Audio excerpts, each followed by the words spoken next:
फक्त 10 ते 15 मिनिटात हलवाई स्टाईल खवा बासुंदी. विश्वास बसणार नाही. 1 लिटर दूध, फुल फॅट दूध उकळायला ठेवा आणि सतत हलवत राहा. दूध थोडं आटलं की 200 ग्रॅम किसलेला खवा घाला आणि गाठी होऊ देऊ नका.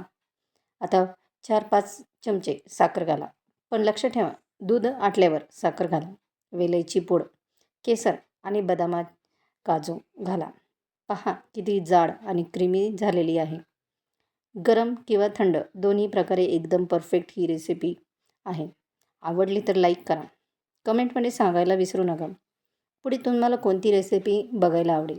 माझ्या चॅनलवर फुल डिटेलमध्ये ही रेसिपी दिलेली आहे. नक्की तुम्ही तिथे जाऊन व्हिजिट करा आणि फुल रेसिपी एन्जॉय करा. अशाच व्हायरल रेसिपी मी तुमच्यासाठी घेऊन येणार आहे. तर परफेक्ट रेसिपीसाठी चॅनलला सबस्क्राईब करून ठेवा.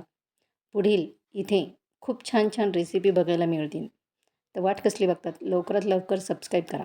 पुन्हा भेटणार नवीन रेसिपीमध्ये.